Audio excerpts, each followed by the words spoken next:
Di tengah hiruk-pikuk kota itu, ada seorang wanita pemilik klub malam yang terkenal bernama Puong. Ia terperangkap dalam dunia malam yang penuh kegilaan, tenggelam dalam dosa-dosa masa lalunya dan menutupi diri dari pertobatan. Namun, segalanya mulai berubah ketika Puong menyadari bahwa ia sedang hamil tanpa tahu siapa ayah dari anak yang ia kandung. Asistennya bernama Pam kemudian memberikan saran agar Puong mempertimbangkan untuk menggugurkan kandungannya jika ia masih ingin terus bertahan dalam dunia gelap itu. Pada suatu malam, keributan terjadi di klub malam milik Puong yang mengganggu kenyamanan para pelanggannya. Asistennya kemudian segera memberitahukan bahwa orang yang membuat keributan tersebut adalah Saban, seseorang yang tidak terima dan mencoba untuk melawan. Namun, beberapa petugas keamanan langsung menghentikan aksi tersebut. Saban pun kemudian mengancam akan membalas dan membuat kehidupan Puong tidak akan tenang. Semakin lama, kehamilan Puong kemudian semakin tampak dan tidak bisa lagi ia sembunyikan.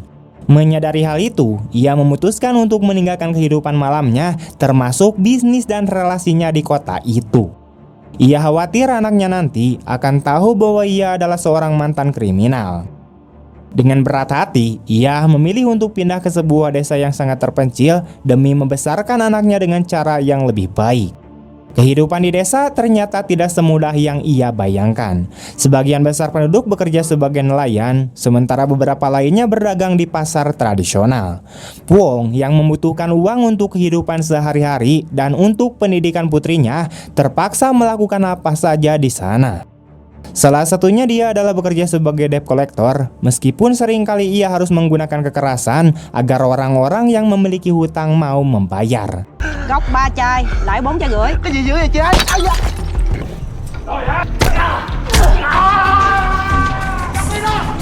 Pihak yang menyewa jasanya tidak peduli dengan bagaimana cara Puong untuk menagih hutang, yang terpenting tagihannya harus terpenuhi, dan jika targetnya kurang, Puong juga akan ikut kehilangan sebagian penghasilannya. Tak jarang, ia pulang dengan tubuh penuh luka, yaitu sebuah pemandangan yang sudah tidak asing lagi baginya. Đó, của mày á. Di sisi itu, pekerjaan Puong sebagai debt collector juga membuatnya dijauhi oleh tetangga dan masyarakat sekitar. Selain itu, stigma negatif terhadap wanita yang memiliki anak tanpa suami semakin memperburuk keadaan. Tak ayal, anaknya yang bernama Mai yang kini sudah badag menjadi korban dari latar belakang dan pekerjaan ibunya. Mai merasa malu dan hanya bisa terdiam saat teman-temannya memanggilnya dengan sebutan anak haram atau anak tukang tagih hutang. Mai sangat tidak suka dan merasa sangat malu melihat ibunya terus menjalani profesinya sebagai penagih hutang.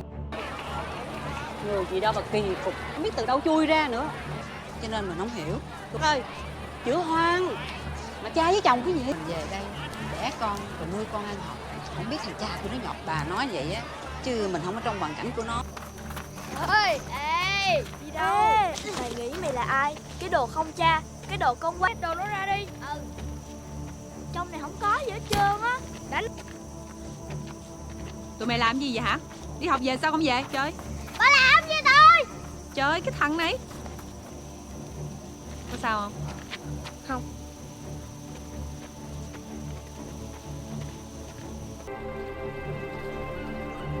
Keesokan harinya, Puong dan Mai kemudian pergi ke pasar, berniat ingin menggadaikan barang untuk kebutuhan sehari-hari.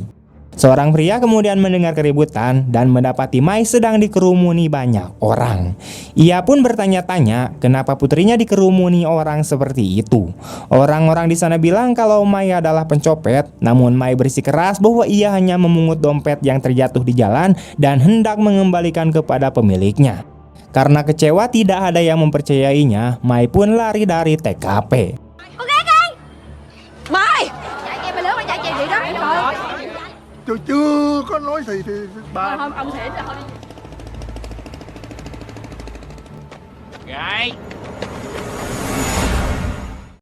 Puong segera mengejar putrinya, namun ia tidak bisa menemukan Mai di pasar. Tidak lama kemudian, Puong melihat Mai sedang memberontak saat dia mau diangkut ke perahu oleh orang tak dikenal di dekat sungai. Ia berusaha mengejar perahu tersebut, namun dihalangi oleh beberapa komplotan para penculik.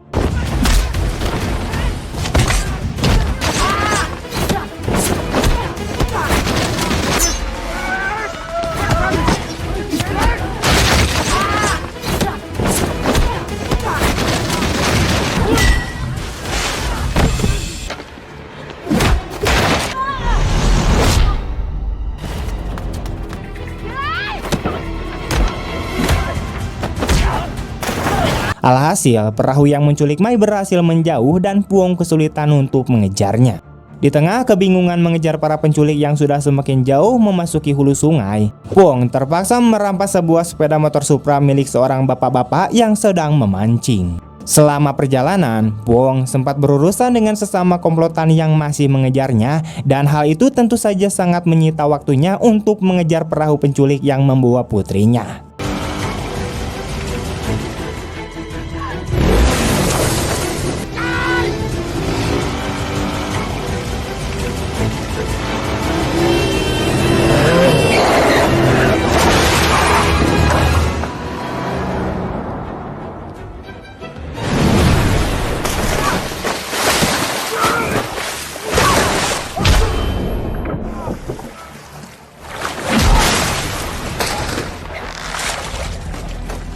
Puong dengan cepat mengambil motor pria tersebut dan memacu laju dengan sangat cepat hingga tibalah Puong di sebuah jalan utama.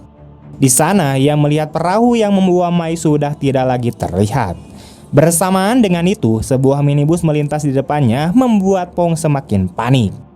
Di dalam minibus tersebut, ia melihat mayat yang sudah dalam keadaan tak sadarkan diri bersama seorang pria. Setelah mendapatkan informasi dari warga sekitar yang menyatakan bahwa minibus itu menuju ke kota Saigon, Puong segera menghentikan sebuah truk kargo yang kebetulan melintas di tengah jalan. Meskipun awalnya tidak diizinkan untuk menumpang, Puong yang bersikeras untuk nebeng dengan memaksa naik ke atas bak truk. Pada akhirnya sang sopir pun membiarkannya untuk menumpang.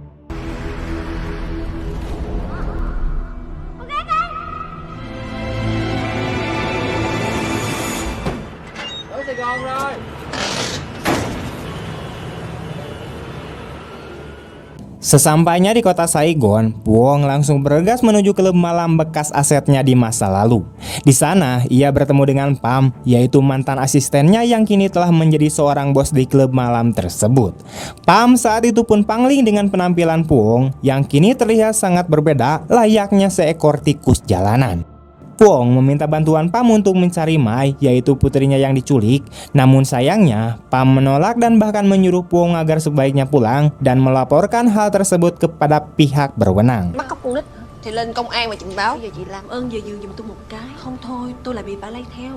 Uống đi.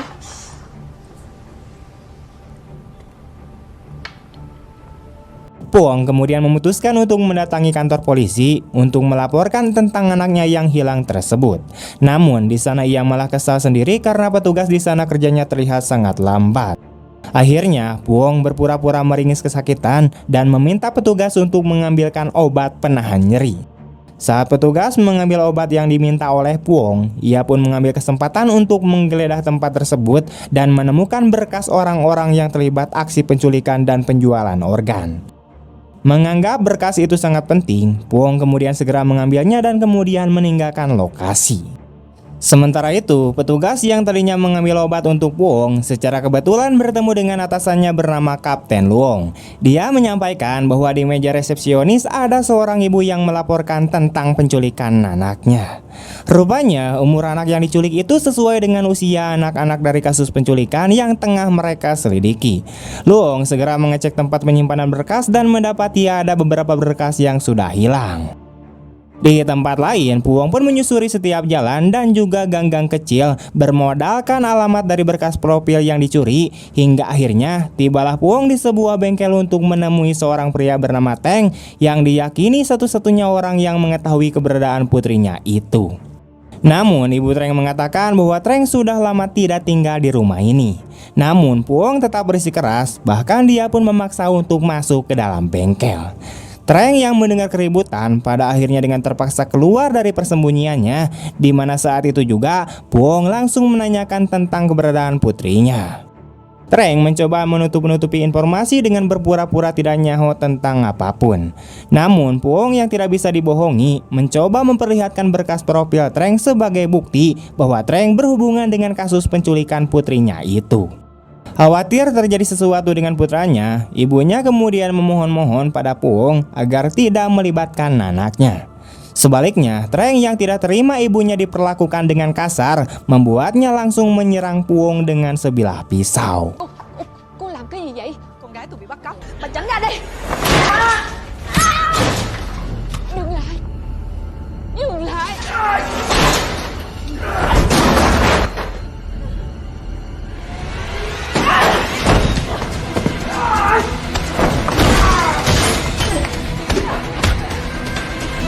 Perkelahian pun semakin tak terkendali, membuat ibunya Treng juga semakin histeris dan ketakutan. Beliau menangis dan berteriak, sembari terus memohon agar mereka berdua segera menghentikan perkelahian itu.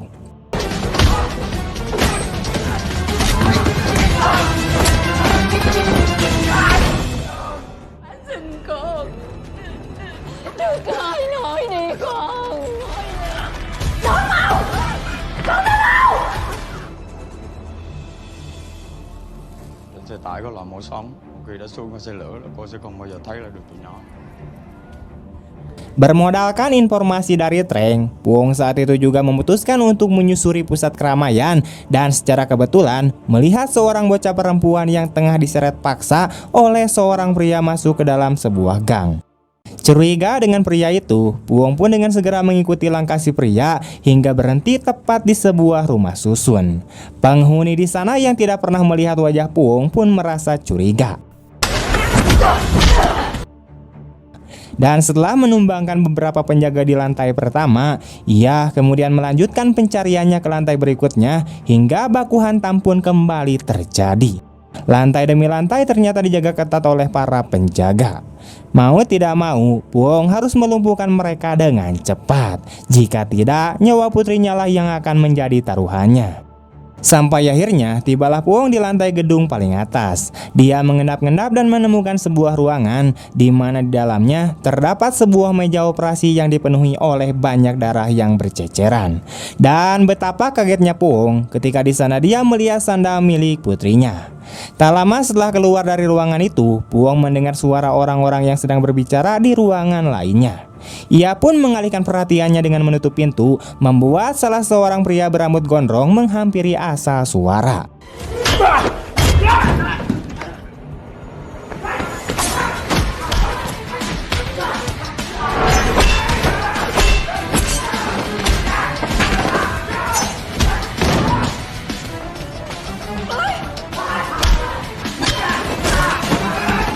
Dan perkelahian yang didominasi oleh Puong itu tak membuat seorang wanita bernama Tan Wop ikut campur. Ia justru duduk santai sambil menyaksikan hantaman demi hantaman. Tan Wop adalah seorang hero fighter dengan tingkat skill paling tinggi sekaligus mafia pelaku perdagangan manusia tersebut. Con tao đâu? Bắt tao đi, thả con gái tao ra.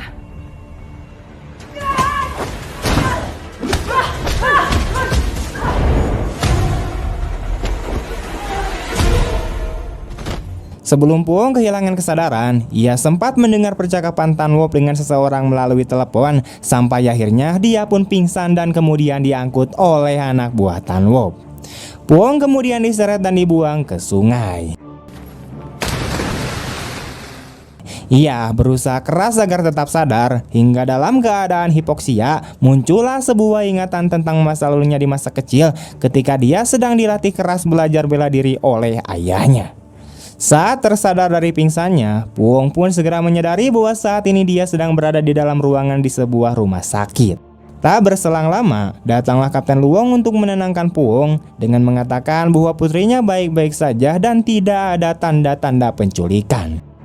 Setelah Kapten Luong meninggalkan kamar, seorang perawat yang tadinya sempat mendengar perbincangan mereka saat itu juga merasa kasihan atas apa yang sedang dialami oleh Puong. Dan Puong pun mengatakan kalau dia tidak bisa hanya berdiam diri di rumah sakit sementara putrinya di luar sana sedang dalam bahaya. Akhirnya sang perawat mau membantu Puong kabur dari sana dengan melakukan sedikit skenario dengan menjadikan sang perawat sebagai sandera. Đứng im! Đi lại! Đông Mô! Đứng im! Đông Mô! Đứng im! Đông Mô! Đông Mô! Cứu tôi!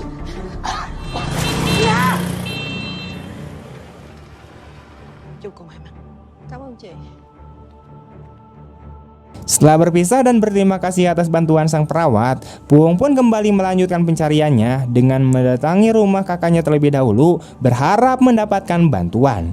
Namun setibanya di sana, dia malah dicaci oleh sang kakak karena berani kembali ke rumah setelah kabur dan tidak menghadiri pemakaman orang tua mereka. Dengan berat hati, kakaknya pun menolak untuk membantunya, bahkan mengusir Puong saat itu juga. Cùng đường rồi em mới tìm về đây kiếm anh cho nó với chứ. Niệm đi. Bỏ đi làm giang hồ đám đấm. Cái thứ bất hiếu cho mày chết đi là vừa. Tôi bỏ nhà ra đi, tôi không nghe lời ba má. Phải là tôi sai đó. Xin con Mai ra là điều phấn đắng nhất của con Hai Phượng này đó. Mulai putus asa, dengan terpaksa Puong pun pergi dari rumah kakaknya. Dan tepat di depan pagar, dia melihat Kapten Luong yang ternyata sudah sejak tadi membuntuti langkahnya. Tahu dengan kasus penculikan tersebut, yang mana pada awalnya dia tidak berniat membantu Puong karena khawatir Puong akan mengacaukan penyelidikan itu. Namun setelah melihat kemampuan bertarung yang dimiliki oleh Puong, ia pun menyusun ulang strateginya dengan meminta peluang untuk bekerja sama untuk menyelamatkan bocah-bocah yang telah diculik. Chỉ có cô mới biết chuyến tàu đó là chuyến tàu còn gì nữa. Bởi vì tôi biết tàu vừa rời ra Sài Gòn khoảng 10 phút trước. Tak perlu menunggu waktu lama, mereka berdua pun memutuskan untuk mendatangi stasiun kereta api untuk mengamati setiap kereta yang lewat di sana. Di antara kereta-kereta itu, ada sebuah kereta penumpang yang membawa serta gerbong kontainer yang diduga berisikan orang-orang yang telah diculik. Setelah lama mencari, mereka pun menemukan kontainer incarannya. Hingga tanpa pikir panjang, Puong langsung menaiki kontainer tersebut.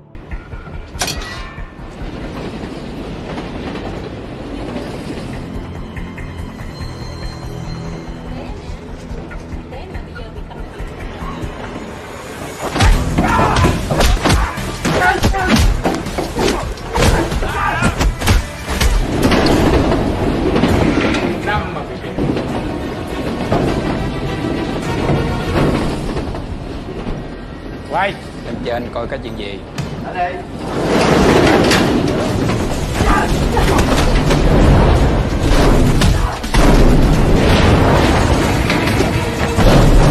Setelah berhasil memasuki gerbong lain, ia kembali disergap oleh beberapa orang bawahan Tan yang jauh lebih tangguh. Alhasil, Puong yang kewalahan pun dihajar habis-habisan tanpa dapat melakukan perlawanan. Dari beberapa orang yang sedang mengeroyoknya, Puong pun akhirnya teringat dengan wajah seseorang yang ternyata itu adalah si Biang Kerok Saban yang dengan sengaja menculik Mai karena menyimpan dendam di masa lalu terhadap Puong. Saat itu juga, Kapten Luong menyuruh Puong untuk pergi ke gerbong lain, tempat di mana bocah-bocah itu diculik. Sementara dia yang akan mengurus para begundal yang ada di dalam gerbong ini.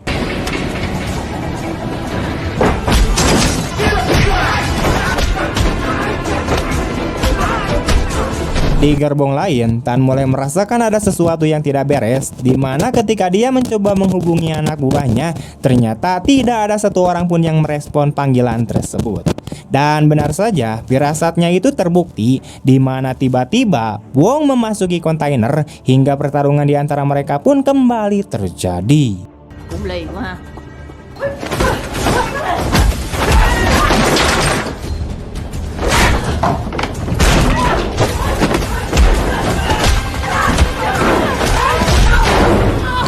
Hàng đã tới, chuẩn bị giao hàng. Con gái mày hả? Học rõ là phải chịu đau. Meskipun tubuhnya sudah tak mampu lagi untuk bertahan, namun Puong tetap bangkit demi menyelamatkan nyawa putrinya.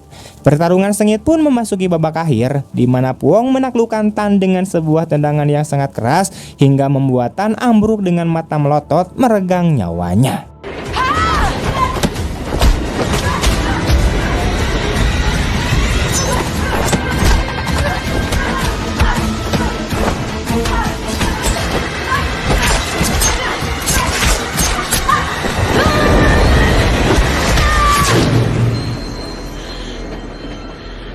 Setelah Tan dan antek-anteknya berhasil dibantainya, terlihatlah kereta itu tiba-tiba berubah jalur.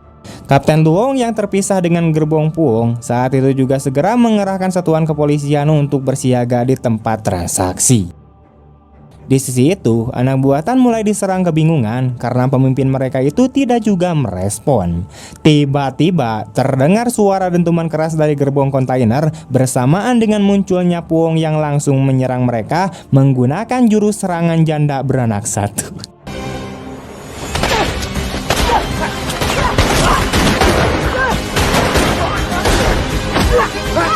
Sayangnya di tengah pertarungan, Puong terkena tembakan.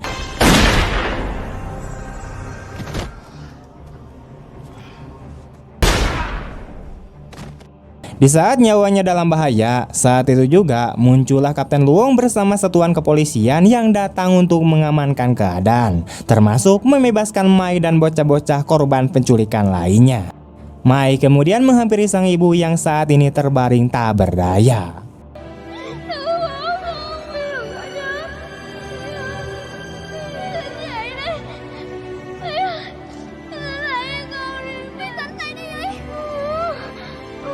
Beberapa waktu kemudian, berita tentang pembebasan para korban penculikan akhirnya ditayangkan di berbagai stasiun televisi. Menariknya, Puong dijadikan sebagai pahlawan atas tindakan heroiknya yang secara tidak langsung sudah menyelamatkan puluhan korban penculikan dan perdagangan manusia di Vietnam yang akan dikirim ke Kamboja.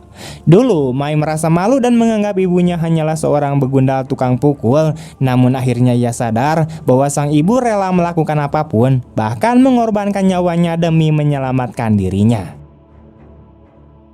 Tamat! Pesan moral yang bisa diambil dari cerita film Puri 2019 ini adalah bahwa cinta seorang ibu tak terbatas dan tidak mengenal batas apapun.